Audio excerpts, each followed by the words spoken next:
Hello, എല്ലാവർക്കും മണിക്കുട്ടൻസ് കിച്ചണിലേക്ക് സ്വാഗതം. എല്ലാവർക്കും സുഖല്ലേ? ഇന്നത്തെ നമ്മുടെ റെസിപ്പി ഡേറ്റ്സ് പിക്കിൾ ഈന്തപ്പഴ അച്ചാറാണ്. നമുക്ക് ചോറിൻ്റെ കൂടെയും പ്രത്യേകിച്ച് ബിരിയാണിയുടെ കൂടെ സൈഡ് ഡിഷായിട്ട് ഉപയോഗിക്കാൻ പറ്റിയ വളരെ സ്പെഷ്യലായിട്ടുള്ള ഒന്നാണ്.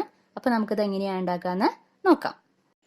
ആദ്യമായിട്ട് ഡേറ്റ്സ് പിക്കിൾ അഥവാ ഈന്തപ്പഴ അച്ചാർ ഉണ്ടാക്കാനായിട്ട് ആവശ്യമുള്ള ഈന്തപ്പഴം എടുത്ത് നന്നായി കഴുകി, അതായത് നോർമൽ വാട്ടർ കൊണ്ട് നന്നായിട്ട് കഴുകി വൃത്തിയുള്ള തുണി കൊണ്ട് നന്നായി തുടച്ചതിന് ശേഷം അതിൽ കുരുവെല്ലാം കളഞ്ഞ് നമ്മൾ നീക്കി വയ്ക്കുക.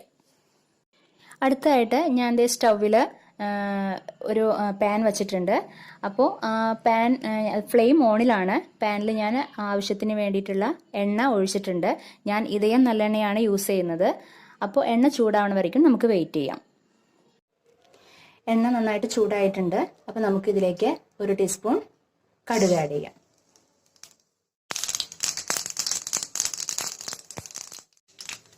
അപ്പോൾ കടുക് നന്നായിട്ട് പൊട്ടിക്കഴിയുമ്പോൾ ഒരു 2 തണ്ട് കറിവേപ്പില കേട്ടോ, അത് ആഡ് ചെയ്യാം.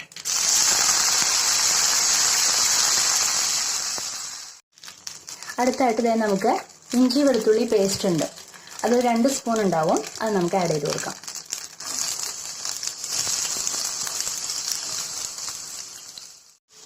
അതിൻ്റെ കൂടെ തന്നെ നമ്മുടെ ചോപ്പ് ചെയ്ത് വെച്ചിരിക്കുന്ന പച്ചമുളകും കൂടെ ആഡ് ചെയ്ത് കൊടുക്കാം കേട്ടോ.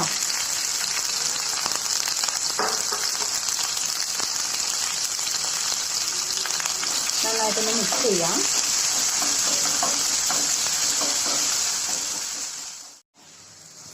അപ്പോൾ ഇത് നന്നായിട്ട് ഡ്രൈ ആവണ വരയ്ക്കും നമ്മൾ മിക്സ് ചെയ്തുകൊണ്ടിരിക്കുക. ഇതെല്ലാം മീഡിയം ഫ്ലെയിമിലിട്ടിട്ട് വേണം ചെയ്യാനായിട്ട്. അപ്പോൾ ഇത് ഏകദേശം നന്നായിട്ട് ഡ്രൈ ആയിട്ടുണ്ട്. അപ്പോൾ ഇനി അടുത്തതായിട്ട് നമുക്കിതാ LG കായം പൗഡർ വാങ്ങിക്കാൻ കിട്ടും. അതിതാ 1 സ്പൂൺ ഏകദേശം അത് ആഡ് ചെയ്ത് കൊടുക്കാം. നന്നായിട്ടൊന്ന് മിക്സ് ചെയ്യാം. എല്ലാം മീഡിയം ഫ്ലെയിം ആണെന്ന് ഓർമ്മിക്കണം. നന്നായിട്ടൊന്ന് മിക്സ് ചെയ്യാം. അടുത്തായിട്ട് ഒരു 1/4 സ്പൂണോളം മഞ്ഞൾപ്പൊടി ആഡ് ചെയ്ത് കൊടുക്കാം. നന്നായിട്ടൊന്ന് മിക്സ് ചെയ്യാം. അടുത്തായിട്ട് ഇതാ 1 സ്പൂൺ മുളക് പൊടി ചില്ലി പൗഡർ ആഡ് ചെയ്ത് കൊടുക്കാം. ഒരു 1/2 സ്പൂണും കൂടെ ആഡ് ചെയ്ത് കൊടുക്കാം. എന്നിട്ട് നന്നായിട്ടൊന്ന് മിക്സ് ചെയ്യാം. ലോ ഫ്ലെയിമാണ്, ഒരിക്കലും ഹൈ ഫ്ലെയിം ഇടരുത് കേട്ടോ. ഇനി നമുക്ക് ഉടനെ തന്നെ നമ്മൾ എടുത്തു വച്ചിരിക്കുന്ന ഈന്തപ്പഴം, അത് അതിൻ്റെ കുരുവൊക്കെ കളഞ്ഞതാണ്, അത് ആഡ് ചെയ്ത് കൊടുക്കാം. നന്നായിട്ടൊന്ന് മിക്സ് ചെയ്യാം.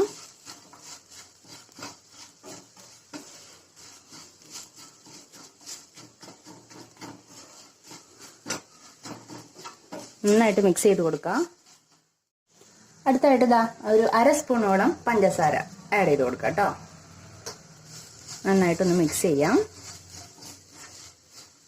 ഫ്ലെയിം മീഡിയത്തിൽ വേണം, അത് പ്രത്യേകം ശ്രദ്ധിക്കണം. നമുക്ക് ഹൈ ആയിട്ടുണ്ടെങ്കിൽ നമ്മൾ വിചാരിച്ച പോലെ കിട്ടില്ല. അതിന്റെ പേരിലാണ് ഞാനിങ്ങനെ ഇടയ്ക്കിടയ്ക്ക് അത് പറഞ്ഞുകൊണ്ടിരിക്കുന്നത് കേട്ടോ. അടുത്തായിട്ട് നമുക്കിതാ വൈറ്റ് വിനീഗർ ആഡ് ചെയ്ത് കൊടുക്കാം. അതൊരു 3 ടേബിൾ സ്പൂൺ ആഡ് ചെയ്തോളൂ കേട്ടോ.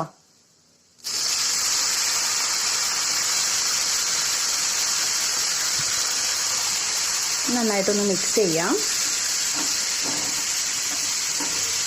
ഇതിൽ നന്നായിട്ട് ഇത് അലിഞ്ഞ് നന്നായിട്ട് അതിൽ പിടിച്ചു വരണം കേട്ടോ.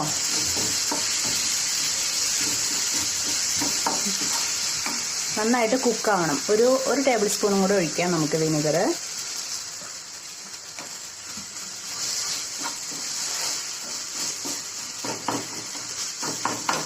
ഇതുപോലെ നന്നായിട്ട് ഉടഞ്ഞ് ചേരണം അതിൻ്റെ ഉള്ളിൽ. ഡേറ്റ്സ് അതിൽ നന്നായിട്ട് കുക്കാവണം. ലോ ഫ്ലെയിമിൽ ഇട്ടിട്ട് വേണം ചെയ്യാനായിട്ട്. അടുത്തായിട്ട് നമുക്ക് സോൾട്ട് ആഡ് ചെയ്ത് കൊടുക്കാം. ടേസ്റ്റിന് വേണ്ടിയിട്ട് സോൾട്ട് ആഡ് ചെയ്ത് കൊടുക്കാം. നന്നായിട്ട് മിക്സ് ചെയ്യാം. ഇതുപോലെ നന്നായിട്ട് ഉടച്ച് ചേർക്കാം കേട്ടോ നമ്മൾ.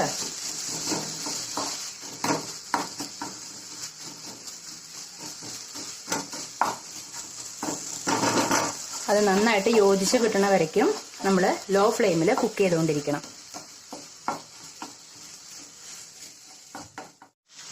പിന്നെ നമ്മൾ ഇതൊരിക്കലും വെള്ളം ചേർക്കരുത്. അച്ചാറുകളിൽ ഒരിക്കലും വെള്ളം ചേർക്കാൻ പാടില്ല. കാരണം എന്താണെന്ന് വെച്ചിട്ടുണ്ടെങ്കിൽ വേഗം പൂപ്പൽ വരാനായിട്ട് പൂത്തു പോകാനായിട്ട് ചാൻസ് ഉണ്ട്. അപ്പം അതിൻ്റെ പേരിൽ ഒരിക്കലും വെള്ളം തൊടിയിക്കാൻ പാടില്ല. നമ്മൾ അച്ചാറിന് വേണ്ടി ഉപയോഗിക്കുന്ന ഒരു സാധനങ്ങളിലും വെള്ളം തൊടിയിക്കരുത്. അത് പ്രത്യേകം ശ്രദ്ധിക്കുക കേട്ടോ.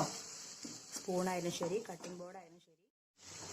അപ്പോൾ അതേ ഇത് നന്നായിട്ട് അലിഞ്ഞ് ചേർന്നിട്ടുണ്ട്. ഇനി നമുക്ക് ഫ്ലെയിം ഓഫ് ചെയ്യാം. അപ്പോൾ നിങ്ങൾക്ക് ഈ വീഡിയോ ഇഷ്ടപ്പെട്ടു എന്ന് വിചാരിക്കുന്നു. നല്ല ടേസ്റ്റിയാണ് ഈന്തപ്പഴച്ചാറ്. ബിരിയാണിക്കൊക്കെ കോമ്പിനേഷൻ നല്ലതാണ്. എരിവും അതുപോലെ തന്നെ ആ മധുരവും എല്ലാം കൂടി ചേർന്ന ഒരു പ്രത്യേക ടേസ്റ്റാണ്.